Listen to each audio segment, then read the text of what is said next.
Certaines rencontres ne se contentent pas de marquer une vie, elles la transforment à jamais.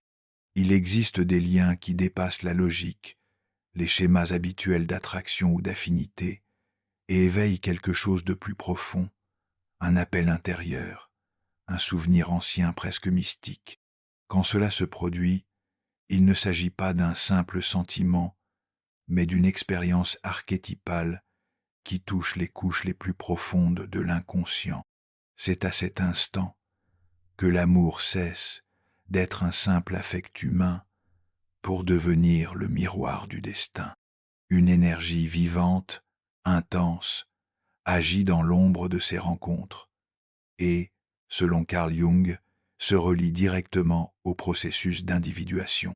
Lorsque deux âmes se reconnaissent non pas pour ce qu'elles paraissent, mais pour ce qu'elles reflètent l'une dans l'autre, naît quelque chose qui va au-delà de la passion, la véritable transformation. Si vous avez déjà ressenti cela, commentez. Je reconnais l'appel du destin.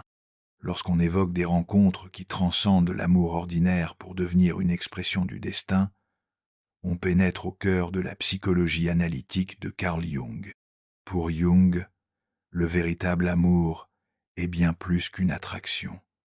C'est un miroir symbolique de l'âme, une manifestation des archétypes et de la marche vers l'individuation.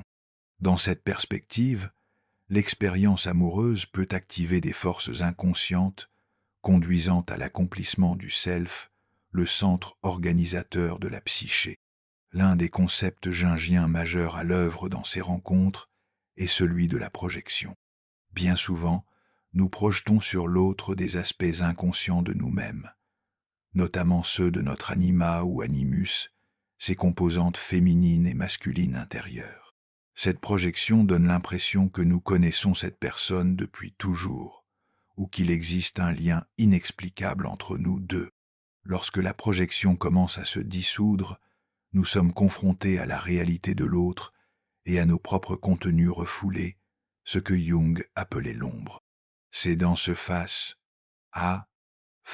parfois douloureux que naît la véritable alchimie de la transformation. La relation devient alors un catalyseur d'individuation, poussant chaque individu à intégrer des parties oubliées ou niées de soi. Si le lien perdure malgré l'effondrement des premières illusions, il cesse d'être purement romantique pour devenir symbolique, guidé par un dessein supérieur. Le destin dans ce cadre n'est pas une force aveugle, mais une synchronicité vivante entre deux parcours intérieurs qui s'entrelacent. Quand cela survient, ce n'est plus seulement de l'amour, c'est un appel profond de l'inconscient collectif, une occasion de s'éveiller et de grandir. Dans l'expérience amoureuse intense, surtout au premier stade d'une relation profonde, il est courant de croire avoir trouvé la personne idéale, celle qui semble combler tous nos manques.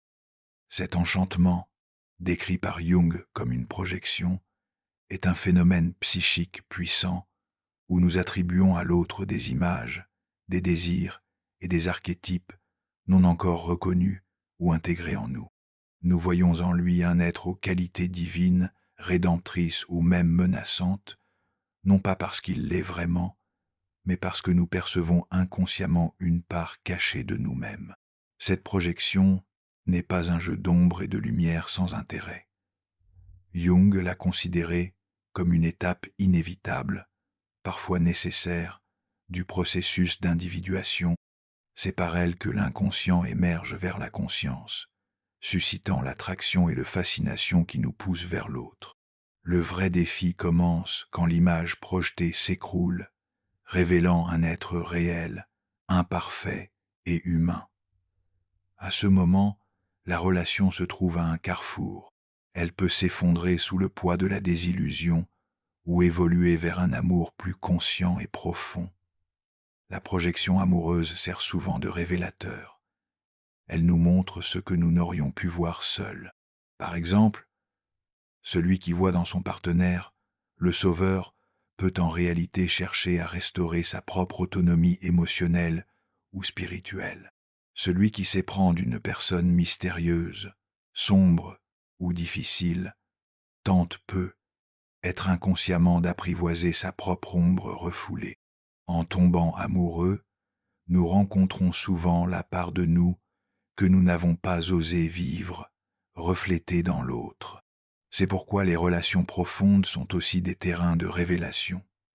L'amour braque un projecteur sur nos zones d'ombre et celles à guérir. Cette lumière n'est pas toujours douce. Elle expose aussi blessures, peurs et schémas inconscients. Plutôt que de fuir ces révélations, la psychologie analytique nous invite à plonger avec courage, reconnaissant que l'autre joue le rôle de miroir et souvent de guide involontaire dans notre quête intérieure.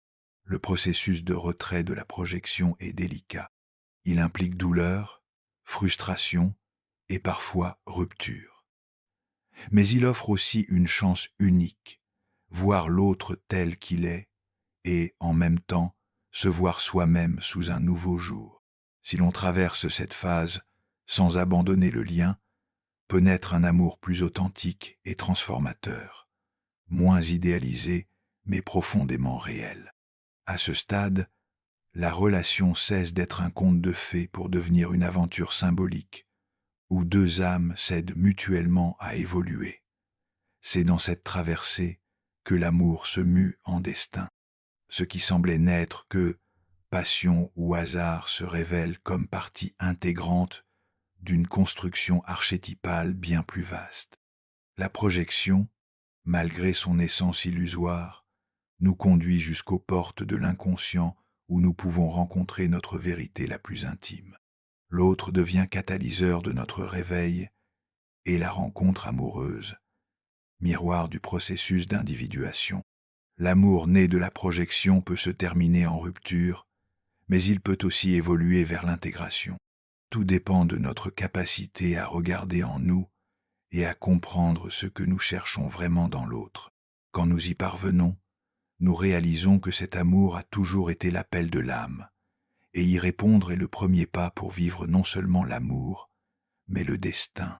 Dans la psychologie analytique de Jung, les concepts d'anima et d'animu sont essentiels pour saisir le pouvoir symbolique des relations profondes. Selon lui, chacun de nous possède, dans son inconscient, une contrepartie psychique de sexe opposé. Chez l'homme, l'anima, aspect féminin intérieur. Chez la femme, l'animus, aspect masculin intérieur. Ces images ne sont pas créées par l'expérience consciente, mais sont des archétypes universels façonnés au fil de l'histoire, influencés par des figures parentales, collectives et mythologiques, logées dans l'inconscient collectif. Lorsqu'ils ne sont pas reconnus, ces aspects cherchent à s'exprimer à l'extérieur. Nous choisissons souvent des partenaires, reflétant vivement notre anima ou notre animus, sans en avoir pleinement conscience. Le sentiment d'être destiné à quelqu'un peut n'être que l'écho de cette correspondance symbolique. L'autre incarne une image longtemps dormante en nous. Lorsque cette image s'active, le charme opère. Nous avons l'impression d'être complétés ou compris à un niveau qu'aucun autre ne peut atteindre. C'est la projection de l'archétype sur l'autre établissant une passerelle directe entre l'inconscient et la réalité. Pourtant, cette expérience est ambivalente. Elle élève vers la beauté et le sens, tout en exposant à une grande vulnérabilité psychique. Lorsque la relation mûrit et que la projection s'estompe, l'autre apparaît tel qu'il est et le vrai travail commence.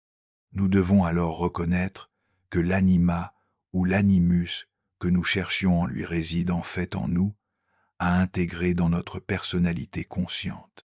Intégrer l'anima, pour l'homme, c'est renouer avec la sensibilité, l'intuition, la capacité d'accueil et la profondeur émotionnelle. Pour la femme, intégrer l'animus équivaut à éveiller assertivité, logique, direction et autonomie intérieure. Lorsqu'ils sont niés, nous devenons unilatéraux, fragmentés et dépendants de l'autre pour vivre ces aspects indirectement. Quand ces pôles sont intégrés, L'amour prend d'une dimension plus riche, car nous cessons de chercher à l'extérieur ce que nous avons appris à cultiver à l'intérieur. Les relations deviennent ainsi des voies vivantes vers l'individuation. Rencontrer quelqu'un qui reflète notre anima ou notre animus n'est pas un hasard romantique, mais un événement hautement symbolique. La psyché nous offre la possibilité de nous voir à travers l'autre, d'y être défiés et de reconnaître en nous ce qu'il reste à développer. C'est pourquoi certaines relations, même difficiles, marquent à jamais notre histoire. Elles nous ouvrent à une dimension d'autoconnaissance que nous n'aurions pu être jamais explorés seuls. Beaucoup d'amours intenses sont en réalité des tentatives inconscientes d'intégrer ces archétypes. En période de crise, de conflit ou de séparation, le mal, être ressenti ne résulte pas seulement de la perte de l'autre, mais de la déconnexion symbolique avec une part de nous que nous avions projetée dans cette relation. Prendre conscience de cela est libérateur. L'amour cesse d'être un simple désir de fusion et devient un processus de maturation où l'autre n'est plus une béquille émotionnelle, mais un miroir de croissance. La maturité émotionnelle, selon Jung, passe par la reconnaissance de l'anima et de l'animus. Une fois que nous ne projetons plus ces aspects sur l'autre de façon aveugle, nous pouvons l'aimer pour ce qu'il est, et non pour ce qu'il représente pour notre psyché. L'amour devient alors acceptation consciente, respect de l'altérité et véritable partenariat d'évolution mutuelle. Dans la rencontre avec l'autre, nous rencontrons nous-mêmes. Lorsque l'âme reconnaît cette correspondance symbolique, qu'elle voit en l'autre non seulement un compagnon, mais une expression vivante de son inconscient, quelque chose de plus grand que l'amour se produit. Le destin se manifeste à travers la relation, nous conduisant, dans la douleur comme dans la beauté, vers la plénitude qui nous habitait depuis toujours. Toute relation profonde nous confrontera tôt ou tard à ce que nous connaissons le moins ou refusons de connaître en nous. C'est inévitable, car l'autre finit par toucher nos blessures inconscientes, révélant impulsions, peurs et traits que Jung appelait l'ombre. L'ombre n'est pas le mal que nous portons, mais tout ce qui a été refoulé, nié ou oublié lors de la construction de notre identité consciente. Autrement dit, c'est le versant caché de la personnalité, composé de tout ce que nous ne voulons pas être ou admettre que nous sommes. Dans une relation amoureuse, surtout quand existe une connexion symbolique et archétypale, ce contenu refoulé ressurgit avec force. L'autre devient catalyseur de notre transformation, non seulement en reflétant nos aspects idéalisés, comme anima et animus, mais aussi en renvoyant notre part exilée. C'est pourquoi de nombreuses relations qui commencent comme un conte de fées se mutent avec le temps en véritable champ de bataille émotionnelle, non pas parce que l'amour s'est éteint, mais parce que ce lien profond a ouvert la porte à l'intégration de l'ombre, un processus nécessaire, bien que difficile. L'ombre peut se manifester sous forme de jalousie irrationnelle, contrôle, insécurité, colère, victimisation, ressentiment ou dépendance. Face à ces contenus, il est tentant de les projeter sur l'autre et de le tenir pour responsable de notre malaise. Pourtant, selon Jung, la voie réelle de transformation consiste à reconnaître que ces aspects font partie de nous et que l'autre ne fait que révéler ce qui sommeillait dans notre inconscient. Le partenaire devient alors le miroir de ce qui requiert notre attention, notre accueil et notre travail intérieur. Ce face-à-face avec l'ombre, bien que difficile, est aussi libérateur.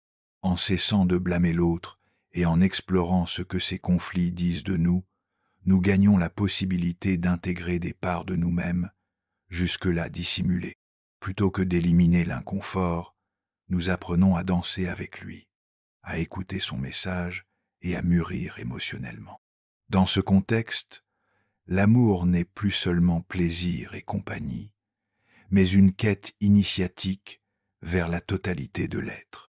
Il est fréquent que l'ombre se manifeste avec force quand la relation exige profondeur, engagement et vulnérabilité.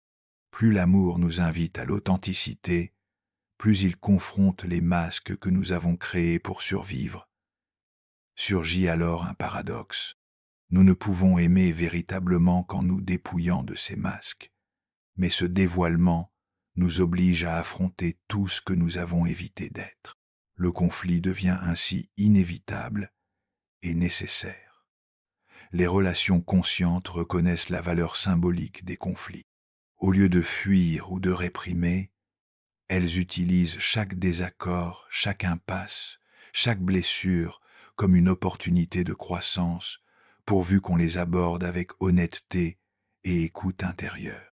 L'ombre cesse d'être une menace pour devenir une alliée, une voix exigeant d'être entendue, comprise et intégrée dans la danse de l'amour. Au lieu de rechercher dans l'autre perfection ou salut, nous l'envisageons comme un partenaire dans l'art de vivre et d'intégrer la totalité de l'être. L'amour gagne alors en maturité, en liberté et en vérité. Il perd son innocence idéalisée pour s'enrichir de profondeur et de conscience. C'est à ce moment précis que l'amour s'aligne avec le destin. Il n'est plus au service de besoins infantiles, mais de l'essor de l'âme. Accepter que l'autre ne soit pas là pour nous compléter, mais pour nous confronter tendrement à ce que nous sommes, constitue un pas décisif sur le chemin de l'individuation. L'ombre, autrefois rejetée, est accueillie. La relation, auparavant idéalisée, devient un temple vivant de transformation psychique. Dans ce paysage, l'amour transcende le désir et la possession pour devenir une force archétypale, révélant, guérissant et guidant. Parfois, la vie fait croiser notre route avec quelqu'un qui suscite en nous une reconnaissance inexplicable. Ce n'est pas seulement de l'affinité ou de l'empathie, mais quelque chose de plus profond, comme si nous nous souvenions d'une promesse ancienne, une danse d'âme qui se connaissait déjà. Pour Jung, ces expériences ne sont pas de simples coïncidences. Ce sont les manifestations d'une force invisible et puissante qu'il appelait la synchronicité. Il s'agit d'événements dépourvus de liens causal directs, mais chargés de sens symbolique et subjectif. C'est sur ce terrain subtil que l'amour révèle son aspect le plus énigmatique, celui d'instrument du destin. Quand deux chemins se croisent sous cette impulsion symbolique, la raison ne suffit plus à expliquer ce qui se passe. Des synchronicités apparaissent, rencontres inédites, pensées qui se matérialisent, rêves partagés, émotions dépassant le temps et l'espace. Jung comprit que ces expériences ne sont pas des hallucinations, mais des manifestations de l'inconscient collectif en action, une tentative de la psyché d'aligner l'individu sur sa voie la plus authentique, celle de l'individuation. L'amour peut être l'un des vecteurs les plus puissants de ce processus. Quand quelqu'un entre dans notre vie avec une telle charge symbolique, il ne s'agit pas d'une simple attraction, c'est une convocation intérieure.